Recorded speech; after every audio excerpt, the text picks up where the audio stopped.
Saudações, queridos e queridas! Está no ar mais um Número J-League com todas as novidades e informações do melhor campeonato de clubes da Ásia. Aqui você ouvinte ficará por dentro de tudo o que rola no campeonato japonês. É isso aí, galera.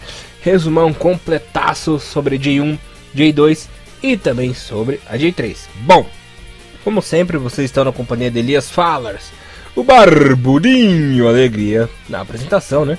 E comentários dele, o mito, Mr. Thiago Henrique Cruz. Tudo bem com você, Thiagão? Antes de você começar a falar, eu dei uma de Nelson Rubens, né? Está no ar! Nossa, é verdade, né? É muito bem lembrado. Faz tanto tempo que eu não escuto isso. Salve, salve, galera. Bom dia, boa tarde, boa noite pra todos. E é isso, né, meu amigo Nelson Rubens. Acho que muita galera que nos escuta, acho que nunca deve ter parado para assistir essas pérolas da Rede TV. Que eu me pergunto aqui, será que ainda tem programa do Nelson Rubens, cara? Você tá ligado nisso ainda? Ok, Thiagão. Bom, existe ainda o programa do Nelson Rubens, que é o TV Fama, né, cara? Que passa Caraca, na Rede TV, TV Fama, caralho, isso é muito hoje, cara. Caraca, um dia eu vou pegar um final de semana pra dar uma zapeada na Rede TV pra ver qual é do Rede Fama. Deve ser a mesma bosta de sempre. É a mesma coisa. Como diria meu amigo Ryoga, é a mesma coisa. É a mesma coisa. Ai. É isso, Thiago, vamos começar o programa? Bora lá, né? Chegamos aí na 17ª rodada, metade do campeonato, né? Fim do primeiro turno, né? Da J-League aí. Estamos basicamente já na metade dessa grande jornada de 2017 com algumas reviravoltas, meu caro Elias. Reviravoltas. Bom, Thiagão, galera, pra quem não sabe, terminou o primeiro turno da J-League, né? E com um líder inusitado. Olha só, e não tá morto quem peleia, né? Pois é. Quem acabou terminando na primeira colocação foi o Kashima Antlers, galera. A voz aí é uma baita sequência de vitórias consecutivas, né, Thiagão? A equipe do Kashima conseguiu terminar a liderança com 36 pontos, seguido de Cereço Osaka. Lembrando que a 17ª rodada havia se encerrado no dia 1º de julho e no dia 2 de julho, né, que a gente vai contar disso daqui a pouco. Mas as equipes ali da ACL, né, que é Frontale, Urawa, Gamauska e Kashima, estavam com 16 jogos até o dia 5 de julho, né? E como essas equipes acabaram jogando no dia 5 de julho, completou 17 jogos para todo mundo e o Kashima acabou vencendo fora de casa, né? Que a gente vai contar disso daqui a pouco. E terminou na liderança, mas quem terminou na liderança no fim de semana foi o Cereço. Mas devido a esse jogo atrasado, né, da rodada, o Kashima acabou na liderança. E a zona do rebaixamento ficou a seguinte, galera. O Omiya ficou em 16º com 14. São Freire de Hiroshima tem apenas 10 pontinhos em 17 rodadas, né? E o nosso querido Obrex com 8. Esses times aí vão ter que remar e muito no segundo turno. Principalmente a nossa querida Sanfrecce de Hiroshima, né? Que tá uma decepção esse campeonato. E lembrando que em 90% dos casos da J-League, né? O 17º e o 18º, quem termina em 17º e 18º na J-League acaba sendo rebaixado, né? Então é uma sina negativa aí que o nosso Sanfrecce vai ter que quebrar, porque tradicionalmente o 17º e o 18º acabam caindo, né? Mesmo para a segunda divisão. Bom, antes de falarmos aí de superstições e de zicas, vamos falar dos resultados, né? Começando aí, o programa vai ser um pouquinho mais longo hoje, galera, porque a gente vai falar da 17ª rodada completa, né? Tanto dos jogos que estavam atrasados, como da rodada completa. Então vamos falar primeiro. Você acha melhor a gente falar dos jogos atrasados, que eram da rodada anterior, ou a gente falar da 17ª, Thiagão? Só pra galera não se perder, né, que esses jogos atrasados seriam os jogos das equipes da CL, né, que a gente até comentou no Renomaru, né? Então vamos ao seguinte, vou começar por esses jogos atrasados, em aspas, né, porque a gente já mata. E tem um detalhe interessante, cara, um desses jogos é o jogo do Kashima e do Gamba, né, que obviamente deu resultado pro time do Kashima, e eu até tinha esquecido, né, de contar as somatórias de vitórias consecutivas do Kashima no último programa, então já peço desculpas para os torcedores do Kashima, já que eu dei muita ênfase pro time do Marinos, né, sequência grande de vitórias e tudo mais.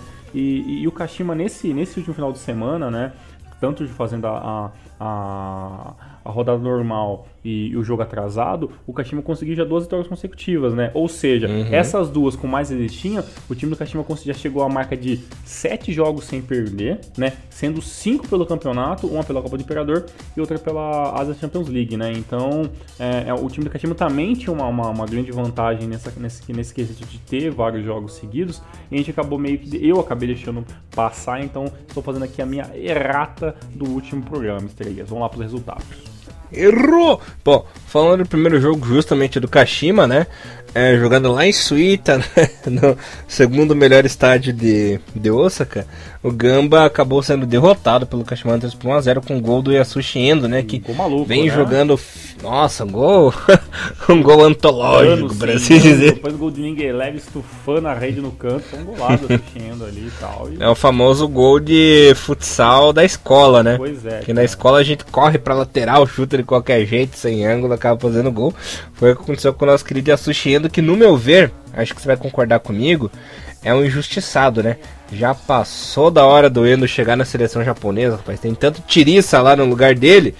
E o Endo simplesmente não é convocado. Ó, o Rally Rodinha, vamos acordar aí, rapaz. Pois é, cara. E o Yasushi Endo, ele não é mais um jogador tão iniciante, né, cara? Então, desde 2011, né, tem progredindo bastante, né? Claro, a melhor temporada dele, todo mundo ainda fala que foi a temporada de 2014, onde ele fez 10 gols pela equipe, dentro da liga e tudo mais. Mas ele é um jogador muito constante, né? Apesar que nem sempre vem sendo, às vezes é utilizado como principal, às vezes acaba perdendo um pouco de espaço no time, mas é um jogador que sim, merecia ter um pouco mais de, pelo menos uma tentativa um pouco mais singela na seleção, né? Porque, se não me engano, a última vez que ele foi convocado, ele é praticamente aquelas convocações de que o cara nunca entra, né? O cara foi ali apenas ali para trabalhar com o grupo, alguma coisa assim, mas acabou não tendo nem a possibilidade de entrar em campo, né? Então eu espero sim, que o Yasushi Endo possa uma hora chegar definitivamente na seleção, né? Já teve outras pequenas oportunidades, mas nada assim muito diferente, né? E nesse jogo contra o time do Kashima, com o time do Gamba, né? O time do Kashima voltou a mostrar uma postura que a gente cobrava muito disso no começo do ano, né? Que é aquele Kashima que mesmo jogando fora de casa, ele se impõe como Kashima, né? A gente sabe que ele jogando em casa é um dos times mais fortes da liga, né? Mas fora de casa o Kashima vinha assim no começo do ano sendo um visitante meio que inconstante, né? Perdeu alguns pontos, empatou alguns pontos, né? Chegou a perder a mão ali no começo do ano, mas aí já são 7 partidas sem derrota, né? Então o time do Kashima é um time grande que impõe, a camisa pesa, né? Principalmente quando joga contra os times menores, e essa sequência de vitórias não é em vão, né? A última derrota do time do Kashima foi lá no mês 5, no dia 19/5, né? Pela Liga, né? Que foi uma derrota pelo Frontale por 3-0. Depois o time do Kashima teria perdendo novamente jogando pelo primeiro jogo da série contra o Guangzhou por 1-0, né? E depois disso aí, né, desde o retorno, né, contra o time do Guangzhou, e até agora foram só alegrias para os torcedores do Kashima Antlers, né? E é isso que a gente quer ver, né? Um Kashima impondo seu futebol, mostrando que realmente é o maior time em questão de conquistas do futebol japonês na atualidade, né? E esse gol aí do Yasushi Endo aos 55 meio que minou o time do Gamba, né? Saiu o Endo, né? Entrou o Endo, mas saiu o Kono, saiu o Ademilson, né? Então tentou algumas modificações ali, mas o time do Hasegawa acabou não conseguindo bater de frente, mesmo jogando em casa com o time do Kashima Antlers.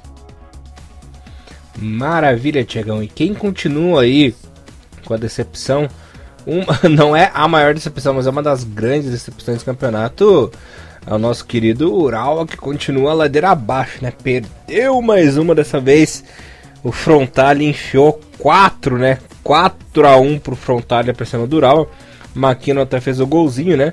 Mas com o show do Yu Kobayashi, que marcou um double, o Hasegawa e o Yuabe, a equipe do Frontale não tomou conhecimento e atropelou o Urawa aí, rapaz. Pois é, e uma coisa engraçada desse jogo do Urawa é que a gente não tem como desatrelar esse jogo com a 17ª rodada, né? Que o Urawa tinha recebido em casa o time do Sanfrecce Hiroshima, né, no final de semana, e sofreu né, pra bater o time do Sanfrecce por 4-3.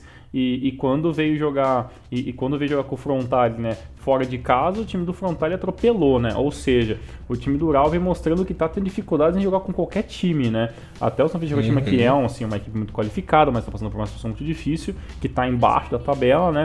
Teoricamente, seria um adversário mais fácil do que o Frontale, que tá ali querendo pelo menos lutar por vaga de ACL, né? Não deu certo, né? Eu nunca vi o time do Ural jogar tão mal assim, né? Eu acho que esse foi o pior jogo do ano que eu assisti do Ural Reds, essa pancada que ele acabou levando do time de Frontale por 4-1, mas é uma coisa meio que a gente já estava meio que esperando já, né? O time do Ural já vinha com uma derrota de mais de 3 partidas, conseguiu a vitória no final de semana, mas quando veio jogar com uma equipe na parte de cima da tabela, os mesmos problemas de marcação, né, os mesmos problemas de zaga, os mesmos problemas de posse de bola, voltou a assombrar lá o time de Saitama, né? Eu não sei até quando o Petrovic vai continuar no cargo, né? Eu acredito que se continuar nessa pegada, lembrando que o Frontale e o Ural Reds vão se enfrentar, né, na CL, então acredito que deve ser ali o ponto de engate final ali do Petrovic, né? Se ele for desclassificado da CL, acredito sim que vai ser o final dessa era aí. Eu não acredito vendo o Petrovic terminando o ano no comando do Ural Red se sair na CL agora na próxima fase. Agora, se vencer na CL, talvez ali a galera acaba dando aquela gambelada e segurando o treinador até o final do ano, né? Mas aí vai depender de alguns resultados que não estão vindo até agora. Maravilha, Mr. Thiago Henrique Cruz. Bom, galera, já que a gente já falou desses jogos atrasados, nós vamos agora para a 17ª rodada completinha, né? E vamos continuar falando do Frontale, Thiagão? Vamos lá. Na rodada do fim de semana, o Frontale enfiou 5-0 para cima do Viseu Kobe, né? Pra variar aí o Kobayashi e o Abe marcando gols, né? Cada um marcou 2 golzinhos. E o Taniguchi marcou o dele. O Viseu Kobe que anda em crise, né? O Viseu Kobe começou bem o campeonato.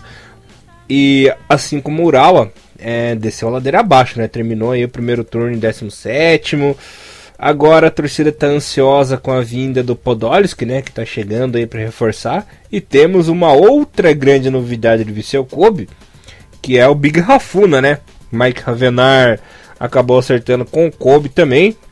E vem aí uma dupla de ataque novinha em folha pro time. Vamos ver se vai dar certo. Tem que dar certo, né? Porque se não der certo, o Kobe tá ferrado, né? Lembrando que o pescoço do Nelsinho tá correndo a prêmio, né, cara? Pois é, e tem um detalhe. Não chegou apenas a crise, mas também tem um negócio interessante, viu, Elias? Dá a entender algumas conversas aí por bastidores e pela mídia esportiva japonesa que o senhor Nelsinho pode também perder o seu cargo ainda nesse ano, viu? Se os resultados não voltarem a acontecer. Tanto que temos um técnico novo, né, aí no pedaço, procurando serviço. E a vaga do Nelsinho pode ser um revive para alguns técnicos que perderam os seus recentes cargos de técnicos recentemente. Ou seja, nem o Nelsinho também está 100% no Viseu Kobe, né? Existe uma conversa na mídia que o Nelsinho ele tem um método de treinamento que está desgastando demais os jogadores, né? Tanto que tem alguns jogadores na linha ali da assistência médica e tudo mais, estão fora, lesionados e tudo mais, e isso vem de talvez um esforço muito pesado nos treinamentos, ou uma carga de jogos também sem uma rotatividade muito grande, que é um pouco que os times japoneses trabalham, né, anualmente nos campeonatos que eles acabam disputando. E como o Nelsinho veio trazendo meio que uma maneira meio que bastante particular dele de trabalhar com o time, e isso tá meio que deixando assim a galera meio que, digamos que, com o pé atrás com ele, né? E o presidente da Rakuten, né, que é o patrocinador do Viseu Kobe, foi justamente assistir o último jogo do Kobe, que foi isso aí que ele acabou tomando 5-0 do Frontale e acabou também ficando nada satisfeito com aquilo que viu, com todo o investimento que o time está fazendo, Mr. Elias fala. Complicado, né? Vamos ver se o Podolski aí e o nosso querido Big Rafuna conseguem dar uma aliviada, né? Pois é. Quem quer ver um pouquinho mais também, o Podolski já foi apresentado para a torcida e tudo mais.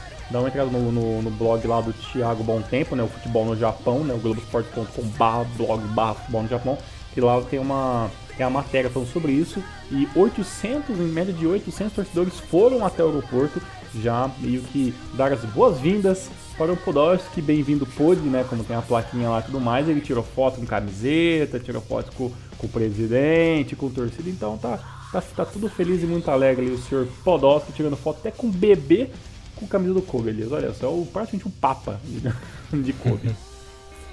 Vamos ver se dá certo. Vamos ver.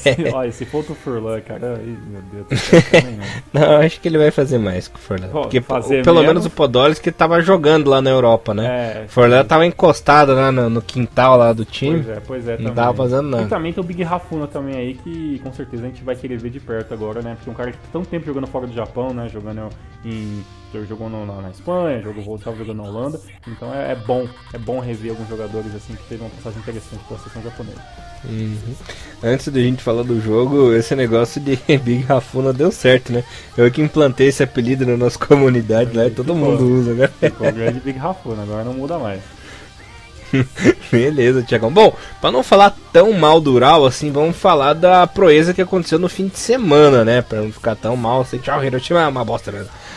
Num jogo incrível, galera, de reviravoltas e viradas de jogo espetaculares, a equipe do Urawa venceu por 4-3 o Sanfrecce. Lembrando que no primeiro tempo a equipe vencia por 2-0, né, com o gol do Kuroki e do Muto, mas aí o Minagawa e o Anderson Lopes anotaram um double, né?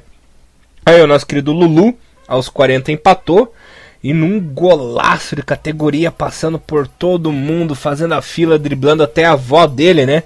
Sekine, aos 47 do segundo tempo, marcou o gol da virada, essa vitória emblemática, né? Essa vitória épica do Urawa pelo placar de 4-2. Sekine, que no meu ver também já merece mais oportunidades na seleção, cara. Pois é, eles infelizmente estão muito perto da Copa do Mundo, né? Então eu tô achando cada vez mais difícil ter mudanças.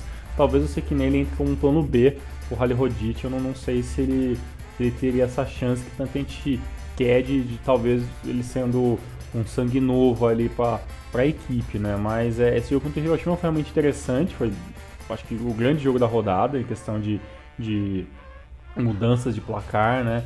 Quando o Hiroshima fez virou para 3-2 ali, eu não consegui imaginar talvez que o time do Urawa fosse vencer, e seria até irônico, né, o Hiroshima voltar vencendo o campeonato justamente contra o Urawa Reds, né? Então basicamente fosse uma mudança de bastão ali de crises, né? Então o Hiroshima vence o Urawa e basicamente põe a última pá ali, né, no Petrovic, no trabalho dele junto do Urawa. Isso também, se o Urawa vencesse também, seria a pá também ali no trabalho do Santos Hiroshima, ali, do técnico e tudo mais. E, né, nesse finalzinho de jogo, essa jogada ali do Sekine, que foi o gol da virada, né, depois do gol do Bianchit, que deu o empate, foi realmente uma jogada sensacional.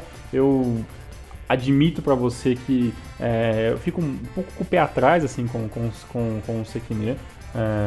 O ano passado ele teve partidas muito interessantes, mas também uma queda de rendimento constante no final ali da temporada 2016 e o começo da temporada 2017. Mas quem sabe jogar bola nunca esquece, né? Então acho que isso é o caso do Sekine, que vem amadurecendo com o tempo. Tem uns apagões assim que eu não fico um pouco pé atrás, mas claro que não tem como a gente tirar os méritos desse golaço, e talvez ele seja uma grande arma aí para quem sabe tirar o Urawa dessa lama, né? Talvez o Petrovic já até comece a pensar em talvez jogar o Sekine um pouquinho mais para frente ali para auxiliar mais o ataque, né? Não tanto com esse homem de marcação de meio campo, né? Então é uma possibilidade aí, né?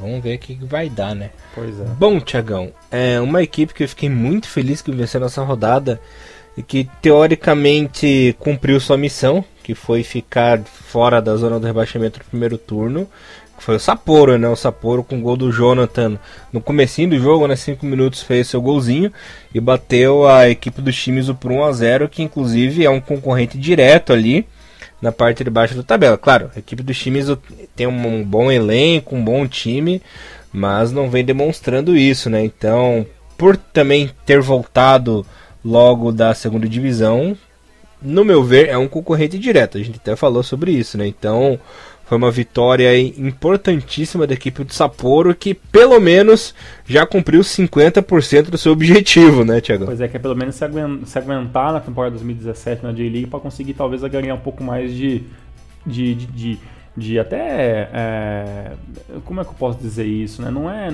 angariar sorte, né? Mas é conseguir realmente uma consistência de se manter mais um ano na liga, né? Para talvez em 2018 conseguir mais investimento, conseguir contratar um time um pouco melhor, né? Porque o Sapporo ele tá muito naquela base de J2 ainda, né? Diferente do Júbilo Iwata lá, que conseguiu ter um investimento muito grande, e o time logo trouxe Nakamura, trouxe jogadores, e o time do Sapporo meio que pegou ali a galera meio B do mercado, né? Manteve alguns, dispensou outros, né? Não renovou com alguns, e a galera que tá ali tá meio que trabalhando meio que no limite do orçamento, né? Então, se o Sapporo consegue um fator interessante, né? por mais que seja apenas um ponto, né? É um ponto que deixa ele na J1 nesse momento, fora do rebaixamento, e tô contigo, cara. É realmente 50% da sua missão de 2017 ali, né? O time dos times não joga mal, né, cara? Mas o time dos times ele tem uma temporada muito sem sal, sem açúcar, né? O time dos times já faz alguns anos que sofre, né, com pouco de investimento, apesar que o Cheongsei e tudo mais ali, mas o time é muito inconstante, né, veio de 2 derrotas, teve um empate, teve uma vitória contra o time do Kofu na rodada 16, agora volta a perder, então, né, é um time que está sempre se segurando ali entre perder, empatar, vencer depois, né, o fator casa dos times ainda é o que traz a maioria dos pontos pro time, né? A torcida nunca abandonou o time dos times, apesar das dificuldades que o time já possa ter vindo passar na sua história.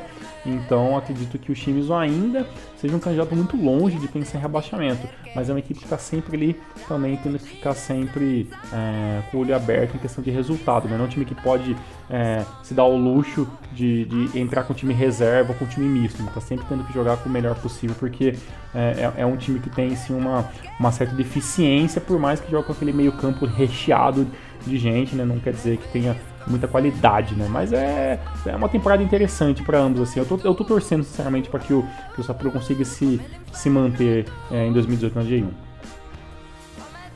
Maravilha, Mr. Thiago Henrique Grosso. E quem provavelmente não se mantenha, né? Não consegue ficar na primeira divisão. A equipe do Obrex, que perdeu mais uma em casa, né? Dessa vez foi pro Júbilo Iwata, né, Thiagão? Uma derrota por 2-0. O Hara acabou marcando um golzinho contra. E o Sakura Uchi fez no começo do segundo tempo o segundo, né? Parece que mesmo com um bom treinador, né? Vindo Wagner Lopes, pelo jeito a coisa vai se desenhando muito mal. E parece que não vai ficar muito diferente disso pro resto do ano, né, Thiagão? Tá bem complicado. Já deu pra ver, já teve troca de treinador, então mesmo trocando de treinador, teve aquele comecinho bom, mas dá pra ver que realmente é o elenco que é fraco, né? Pois é, cara, não tem jeito, né?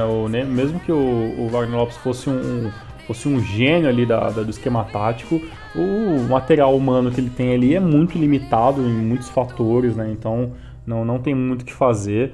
Algumas semanas atrás ali o time do Obrex venceu na Copa do Imperador, na Copa do Imperador, então talvez tinha dado um pouco de ânimo, talvez para a equipe voltar vencendo no campeonato japonês, mas é difícil, cara. A última vitória do time do Obrex foi lá no dia 20/5 contra o time do Sapporo, né, por 1-0, e desde lá foram 1, 2, 3, 4, 5, 6, 7 jogos ali, alguns pela Liga, outros pelo Imperador, e foi só sapatada em cima de sapatada. Então o time do Obrex não funciona.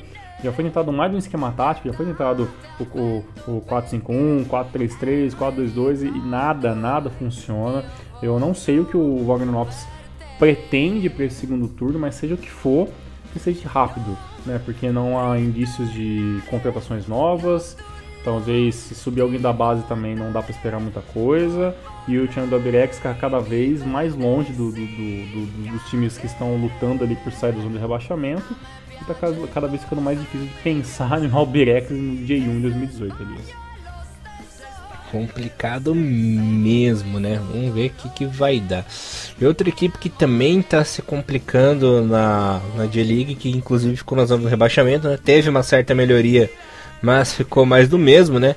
A equipe do Omiya, né? O Omiya perdeu em casa novamente, dessa vez foi pro Marinos. Desta vez eu acabei não marcando um golo, né? Meus remates de baliza não foram, como eu posso explicar, eficientes. Até foi substituído pelo Togashi, mas acabei não marcando. Lembrando que eu uso a camisola de número 7, que é de Cristiano Ronaldo, né? Então já diz que eu sou um craque na equipa. Mas dessa vez meus companheiros que fizeram a vitória, né?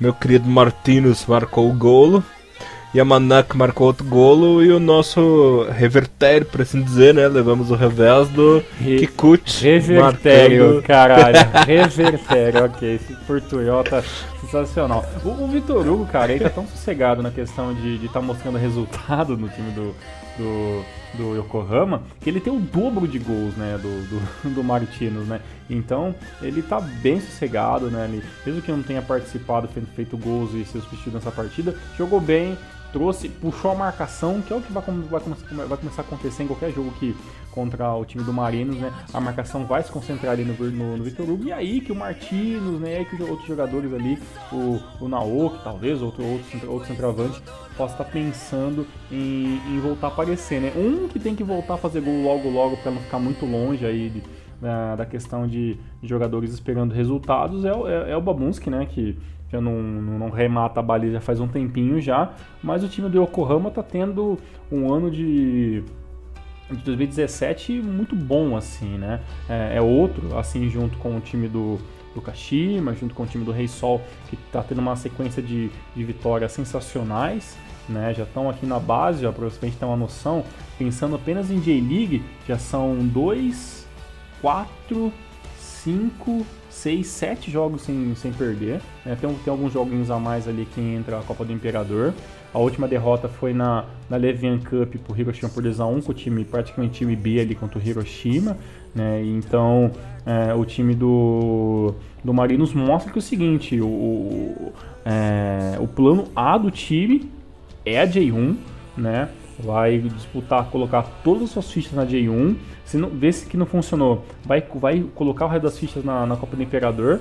E acredito sim que esse time de Yokohama, ele é um dos, possíveis times para estar disputando uma final de Copa do Imperador 2017. Eu apostaria fichas nisso. Em questão de J1, tem um pouquinho de água para correr base dessa ponte ainda, mas é um Marinos que tá de tirar o chapéu, né? Mesmo que tenha o técnico que eu não gosto de tanto, mas tá funcionando, então não tem o que eu tá reclamando, né, Elias? Já o nosso querido Omiya, aí, né, fica aquela dúvida, né? O time não tá tão ruim, teve uma melhora, né? Conseguiu 2 vitórias consecutivas, mas tem que melhorar um pouco mais, né? Pra continuar colocando pressão no Sapporo, no Kofu, no Shimizu, que são ali os times que nesse momento estão disputando mais, né? Essa vaga de ser o terceiro e o último time que possa estar caindo para 2018 para J2, né?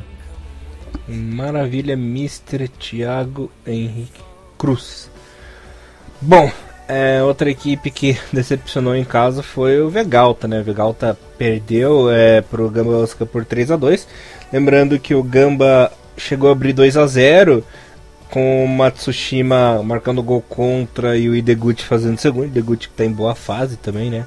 Aí na J-League. Nishimura e o Oyo acabaram empatando, mas no finalzinho, Fábio, né? O grande Fábio, com o passe do mito, Fujimoto. Olha só. Fez aí. Outro Fujimoto que entrou no lugar do Kono, né? Caramba, no segundo tempo. Que faz do marcando tento vitorioso. O Vegalta Sendai, cara, ele tem um negócio interessante assim, né? O time do Sendai, mesmo quando ele sai atrás do placar, quando ele tem uma dificuldade muito grande assim, é um time que normalmente ele mantém ali o seu mesmo esquema tático, é um time muito, muito organizado, né? Até acho que isso é um dos grandes méritos e uma coisa que faz com que o Sendai sempre comece o ano sendo colocado como esse ano o Sendai não vai se aguentar na J1, e consegue porque o time é muito disciplinado, né? Teve o gol contra, né, logo no comecinho do jogo, aos 9 minutos, 10 minutos, o time do Gamba meio que ficou aliviado, né, porque o primeiro tempo foi um primeiro tempo muito ruim, né? Não teve ali uma modificação dos 14 minutos por questão de lesão do time do Sendai. O time do Gamba acabou não conseguindo criar muita coisa. E foi só no segundo tempo, né, lá por 65, 70, 72 minutos do segundo tempo, que o time do Gamba começou a impor um pouco mais o futebol, quando o time do Sendai começou a cansar. Aí saiu o gol do Deguchi, né? Só que aí saiu os 2 gols do time do Sendai, né? Com o Nishimura e o Oiwa, e meio que o jogo empatou e deu aquele medo, né? Putz, será que o Gamba vai perder um jogo que estava basicamente fácil, né? Porque já tinha conseguido o placar no primeiro tempo. E lá no finalzinho, né, o Fábio acabou, com o passe do Fujimoto, como ele frisou, acabou conseguindo, né, esse resultado meio que milagroso, porque o 2-2 era um resultado que até então, em questão de bola, era mais justo. Porque por mais que o Gamba tenha começado com um bom resultado, conseguindo gol contra e depois não apelando com o Ideguchi, acabou meio que vacilando, dormindo, tomando 2 gols rápidos ali em questão de 4, 5 minutos. E só no finalzinho do jogo, o time meio que na loucura total ali de o ataque, ele conseguiu o terceiro gol. O time do Gamba fez a sua obrigação, né, que é continuar pressionando a galera de cima. O Sendai podia perder porque tinha uma gordura muito grande, né, em relação aos outros times. E com certeza na próxima rodada já vai voltar a vencer, vai voltar a lutar por vitória, para continuar mantendo ali aquela 11ª, 12ª, né, aquela situação meio que cômoda para nem cair, nem lutar por nada, que acredito que é isso que o Sendai tá pensando em 2017. Uma pena, porque eu já vi outros times já alguns anos atrás que ficavam sempre nesse negócio de vamos ficar meio da tabela para ver o que acontece, e uma hora isso acaba não funcionando, o que não é o caso do Sendai, que tá aí na J1 há muito tempo já sem cair, enquanto outros times vêm caindo constantemente, caindo e voltando, e o Sendai aí, o Velgato Senpai, tá firme e forte. Para os torcedores do Gamba, eu vou dizer o seguinte: o Gamba não vai ganhar campeonato esse ano, galera. Se conseguir uma vaga na CL, já vai ser um milagre, tá? Mas, se o time do Gamba conseguir vaga na CL para fazer a mesma pataquada que fez em 2016, 2017, olha, melhor ficar na J1 só, viu, Elias? E tentar ganhar a tríplice coroa dentro de casa, porque na CL o time do Gamba só vai para passar vergonha. Realmente, né? Bom, Thiagão, adivinha quem que empatou na rodada para variar? Engasguei com a água. Quem empatou, cara, com certeza foi o jogão da semana ali, o Barcelona e o Real Madrid japonês, Kofu e Sagan Tosso. Exatamente, os empatões da rodada. Dessa vez não foi 1-1, né? Foi 0-0 para piorar a situação dos times. Eu me recuso a ver esses jogos. Vamos até pular essa bosta. Não tem aconteceu nada. O Toyota foi substituído, né? Então acabou o jogo. Saiu o Toyota, acabou o jogo. Acabou. Bom, Thiagão, no clássico, essa aí você vai rir. No clássico de Kashima. Poxa, velho, foi um rico e um pobre. No clássico de Kashima, o Reysol se deu mal, levou uma virada da equipe do Kashima Antlers e perdeu por 3-2. Inclusive esse clássico valia a liderança, né? Pois é. Quem venceu estava da liderança e quem se deu bem foi o Kashima. Pra quem não sabe, galera, muito tempo atrás, principalmente nos anos 90, por isso que eu tô tirando sarro, muita gente confundia o nome Kashima com Kashima, né? Então o povo falava, o Kashima, tem 2 Kashima, né? O Kashima Reysol e o Kashima Antlers, né? Kashima vermelho e o Kashima amarelo. É o Kashima amarelo. Exatamente. Mas daí, depois de muito tempo, o pessoal, até hoje, né? Tem gente que fala hoje. Kashima Reysol. Você não lê direito ali, tem gente que acaba confundindo um M com o W e tudo mais ali. Mas o Kashima foi ligeiro, cara. É nesses momentos que eu tiro meu chapéu pros Kashimeiros de plantão aí. Que é o seguinte, o Kashima, ele sabia que no meio da rodada da semana ia ter um outro jogo. Então, a pressão de vencer ficou tudo na mão do Reysol. Porque o Reysol já era a 17ª rodada dele, né? O time estava sensacionalmente entre em primeiro e segundo lugar, lutando com o Cereço. O time do Kashima estava correndo por fora para conseguir essa liderança, que é apenas simbólica, né? Já que voltamos a ter turno e retorno normalmente. Então, por pontos corridos. Então, acontece, o time do Kashima Antlers jogou toda a responsabilidade de vencer pro time do Reysol, né? Porque ele tinha que vencer, ganhar uma gordurinha para talvez acabar o primeiro turno em primeiro colocado. E foi aí que o time do Kashima cresceu em cima do Reysol, né? Conseguindo um resultado apertado, né? Um 3-2 que não foi tão fácil, mas todo o momento do jogo, ainda mais depois que saiu o segundo gol do Nagaki, né? Aos 46 minutos do segundo tempo, e o Cristiano diminuiu ali e acabou empatando, né, aos 62, o time do Kashima meio que colocou a pressão em cima do Reysol. Tá, o jogo tá empatado, vocês têm que sair pro jogo para tentar resultado, né, eu tenho mais um jogo mesmo, e foi aí, né, que o Pedro Júnior acabou conseguindo forçar um pouco o ataque, conseguindo o terceiro gol, e aí venceu nesse nó tático através do medo o time do Reysol, que caiu de pé, né, um time que tem um investimento muito ok, nada mais assim, nada muito fora do comum, conseguiu ficar o primeiro turno inteiro entre primeiro e segundo e terceiro colocado. Pouquíssimas vezes no comecinho o time estava lá na zona dos times intermediários, e com certeza já ao meu ver, já um dos grandes destaques para 2017, esse esquema tático e esse time honesto, né, que é o time do Reysol, que apesar do Cristiano estar meio que deixando alguns torcedores um pouco desconfiados, né, já que o Cristiano não vem fazendo uma temporada tão ótima como a gente sempre espera dele, mas é um jogador que sempre tem que ser marcado, porque ele é diferenciado, né? A idade tá chegando, mas mesmo assim o Cristiano é um jogador muito perigoso e, é claro, é a estrela do Reysol nesse momento. Maravilha, Mr. Thiago Henrique Cruz. E eu deixei pro final o melhor, né? Já que você tava tão empolgado, agora finalmente você vai poder falar. Pô, agora sim. Do Dream Team, quando né? Você fala Os Galácticos. Quando você fala Oscar, só tem um time em Oscar, então só pode ser o Cereço. Claro, tá certo. Peter Utaka voltou a fazer gol no Mr. Elias, olha só. Aconteceu um milagre já. Peter Utaka voltando a jogar bem, aspas gigantes. Mas o time do FC Tokyo sofre, né, do estrelismo, né, os galácticos japoneses ali. O Real Madrid japonês acaba sofrendo de talvez ter jogadores demais e ter elenco de menos, né? Então o time do Cereço tomou um gol rápido aos 21 minutos ali, o primeiro tempo muito ruim, o time do Cereço ficou realmente assustado com o gol. O time do Cereço jogando em casa sempre vai para cima mesmo, sempre impõe para tentar fazer o gol pelo menos 1-0 até os 45 minutos do primeiro tempo. Não aconteceu, e no segundo tempo o time teve que vir um pouco mais com calma para jogar no erro do Tokyo FC, e aconteceu isso, né? O time começou a errar, começou a falhar, começou a cansar, as substituições não foram tão interessantes acima. Eu nunca teria tirado o Higachi e o Nakajima, que estavam jogando muito bem no time do FC Tokyo nessa partida, mas com a saída desses jogadores, meio que abriu um pouco ali daquele meio de campo, e aí o Sugimoto, o Natsuda e o Souza acabou tirando vantagem, e o segundo e terceiro gol acabou saindo ali com uma certa facilidade, né, já que tem uma deficiência muito grande na marcação do Tokyo FC, né? Então, basicamente isso aconteceu, né? Uma partida ruim do Maeda, que entrou no final do jogo, praticamente passou em branco. O Peter Utaka jogou o jogo inteiro, né? Mas tirando ali o primeiro gol, ele acabou não conseguindo fazer muita coisa, né? E o time da FC Tokyo tá nessa sina, né? Uma folha salarial altíssima para os padrões básicos do time japonês, apenas com jogadores do país, chegando o Peter Utaka, mas os resultados não estão acontecendo mais entre Elias Roberts.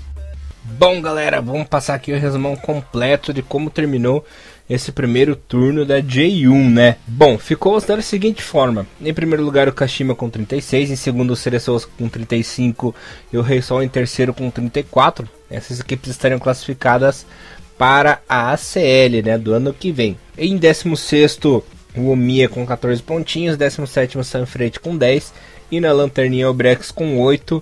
Essas equipes estariam rebaixadas para a J2 na temporada de 2018. Bom, a artilharia ficou da seguinte forma: Kuroki do Urawa é o principal artilheiro com 12 gols, seguido lá embaixo pelo Abe e pelo Kobayashi, né, dupla do Kawasaki, ambos com 8 gols. Depois Cristiano, Crislan, Chonse, Sugimoto e Yamamura com 7 golzinhos. Bom, o que a gente pode frisar aí nesse fechamento de turno foi a missão cumprida do Sapporo, que ficou de fora aí da zona do rebaixamento.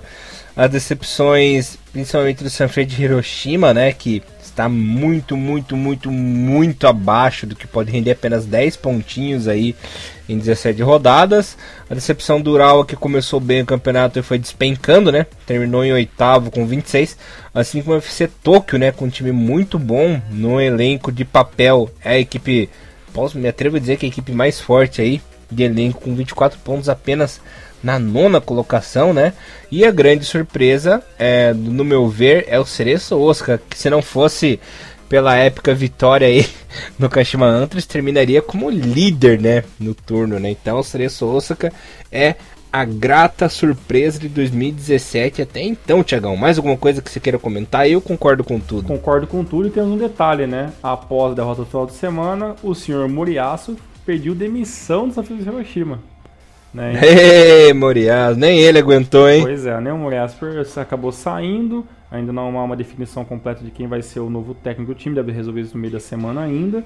E quem vai pegar a bucha, vai pegar a bucha, e o Moriyasu, ele é cotado para que, se o Nelsinho for despedido do Kobe, ele pode entrar no lugar dele no Viseu Kobe. Então, o Moriyasu meio que fazer uma troca de cadeira se acontecer realmente isso, porque o Nelsinho também está meio que balançando ali.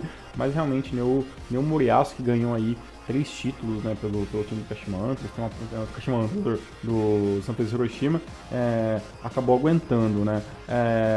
Uma coisa que eu sempre vivo falando com o Elias e com o Thiago Bom Tempo, é que eu fico pensando o que será que o time do Santos Hiroshima fez com o dinheiro dos 3 títulos, né. A gente sabe que o dinheiro não é tão grande assim, né, o Bom Tempo até me frisou bastante isso, que esse ano, que é o ano que a J-League vai pagar um pouco mais pro time vencedor, ou seja, não é uma bagatela tão gigante assim de dinheiro, mas mesmo assim mostra também um pouco que o time do Santos Hiroshima meio que gastou dinheiro um pouco onde não devia, acabou gastando um pouquinho a mais aí e acabou faltando para pelo menos manter um elenco ok para 2017.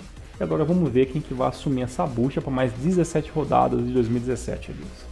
Veremos, Mr. Thiago Henrique Cruz. Vamos falar de me embananei inteiro aí. Pareceu um bonequinho de massa, né? No Power Ranger. Exatamente. Vamos para a J2. Vamos para a J2, engatou a fita aqui. Nossa, é antiga, hein? Muita gente não vai entender essa referência. Boneco de massa, puta merda.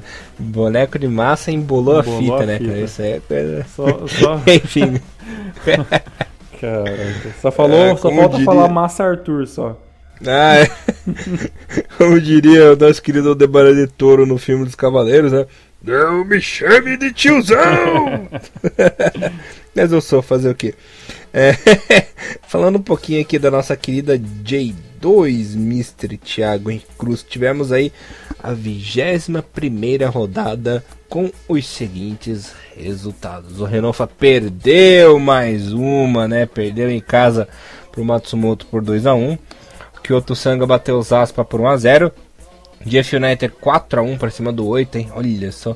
Monteria Yamagata perdeu pro Matida em casa por 3-1.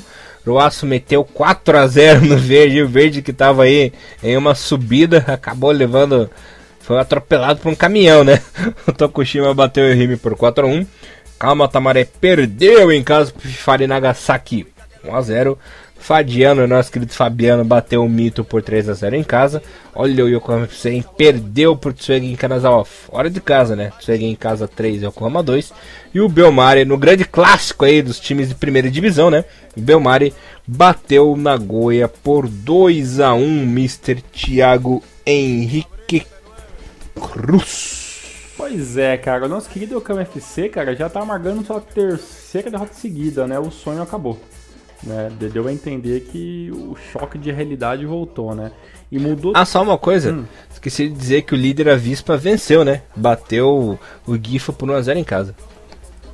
Caramba, a J2 é engraçado que as coisas mudam com uma velocidade inacreditável, né? Já mudou tudo a tabela, né? Já temos quase aí o time do Nagoya, o time do Verde ali fora da zona de playoff, e temos o Tokushima aparecendo ali, né, não milagrosamente, né, que já são 3 vitórias seguidas, mas dando meio que um pulo do gato, né, ali para a 3ª colocação. O time do Fukuoka do Shonan se mantendo muito bem ali nas primeiras colocações, com uma certa folga para o 3º colocado, e na parte de baixo da tabela, as mudanças são meio que amenas ali, né? O time do Kusatsu tem que remar muito, o Renofa também tem que remar muito, né?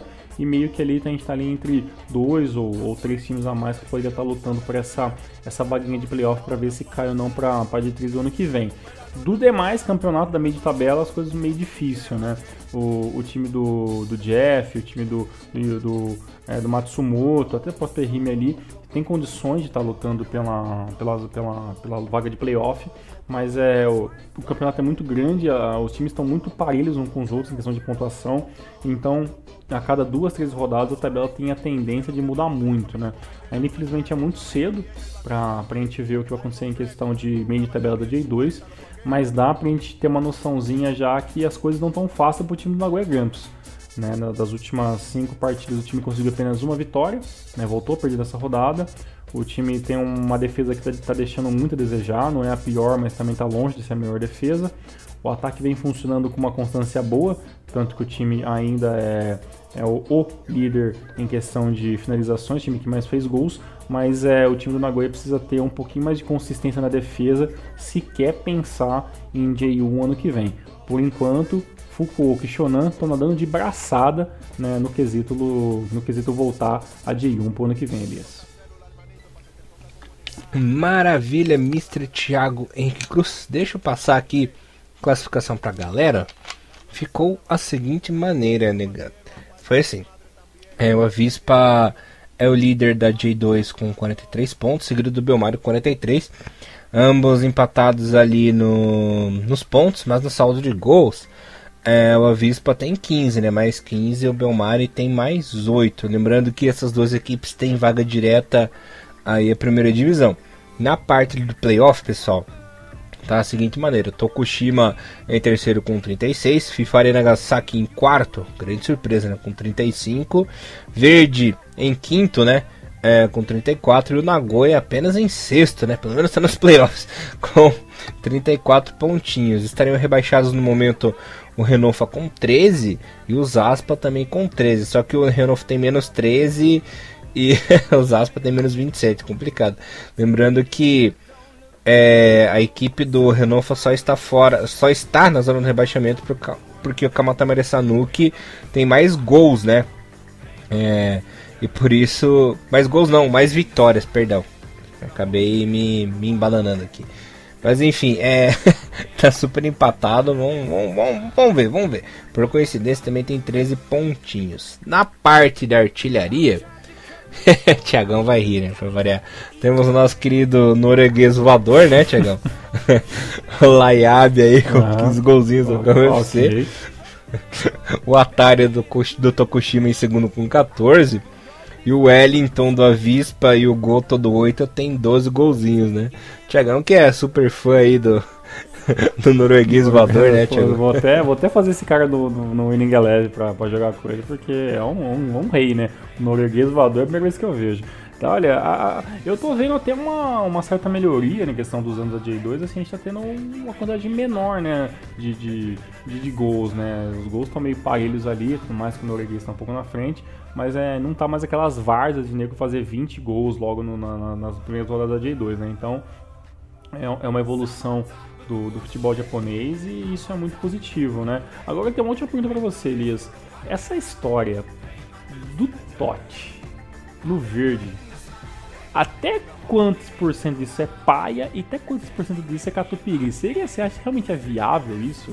O time do Tokyo gastar uma bagatela de grana pra trazer o Totti, cara? Isso seria uma mudança? Olha, Thiagão, eu vou ser bem sincero pra você. Até vou falar um termo chulo, né? Olha quanto tempo o verde tá na merda. Sim. Olha quanto tempo o verde tá na merda. Por que não? Entendeu? Pelo menos pra não vender. Vai fazer diferente. Já tá na merda o negócio. Ou vai engrenar, ou vai continuar a mesma bosta, sabe? Então vai lá e faz. Manda ver. Vai que, né? Já que tá tudo...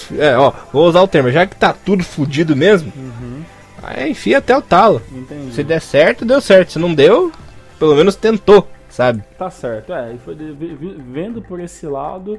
Talvez realmente, né? Porque o Verde, que já foi líder do campeonato em 2017, né? Pelo menos líder ou segundo colocado, já dá uma diferença de pelo menos 9 pontos ali da liderança, né? Então, o tudo ou nada pro Verde, né? Sabe que se não subir em 2017, pelo menos lutar pro playoff, a tendência é ficar pelo menos mais 2 anos ali embaixo, no mínimo, né? Já que o time não muda tanto, né? Então, vendo por esse lado que você falou, realmente não tem nada, não tem muito a perder, né? O perder realmente é continuar na J2, como já tá lá desde 2007, 2008, sei lá quando foi a última vez que o Verde... 2800, alguma coisa, desde quando o Verde disputou alguma coisa chamada J1, né? Acho que as crianças já são todas maiores de idade, né? Que torcedor do Verde daquela época. Então, faz tempo, a época tá difícil. Tiagão, eu vi uma coisa aqui que você vai achar sensacional. Você vai ficar cada vez mais fã desse norueguês voador, cara. Ok, vamos lá. Sabe qual que é o nome dele? Nunca fui atrás do nome do cara. Abdul Rahim Laia. Agora sim, agora é meu outro jogador favorito, né? Tudo faz sentido agora, cara. Tudo faz sentido agora. Agora os astros se alinharam e tudo faz sentido na minha cabeça. Abdul, cara. Caraca, nome santo. Agora você é o melhor jogador da J2, automaticamente pra mim. Caralho, depois eu vou procurar no Wikipedia a biografia desse filho da puta. Galera, pra quem não sabe, esse Abdul é uma zoeira nossa antiga, que vocês vão ficar sabendo que no especial 3 anos do Renomaru, né? Que em breve a gente vai fazer um programinha especial e uma das pautas vai ser as nossas zoeiras que... As bobeiras alternativas que interna, só, né? As bobeiras internas que só a gente entende, vocês vão começar a entender também. Verdade. Depois que vocês escutarem o programa especial, vocês vão se cagar de rir, esse idiotice. O Abdul é um deles, né? Que bosta. E o Jackas Tatu, né? Jackas Tatu também era genial. O melhor jogador grego já foi feito. Jackas Tatu. Tá bom, Thiago. Bom, galera, encerrando aqui a J2, vamos pra J3. E tivemos aí a nossa 14ª rodada com os seguintes resultados. O Tokyo Sub-23 empatou com o Blauwitz Akita pelo placar de 1-1. Yokohama Sports empatou com o Ryukyu por 2-2.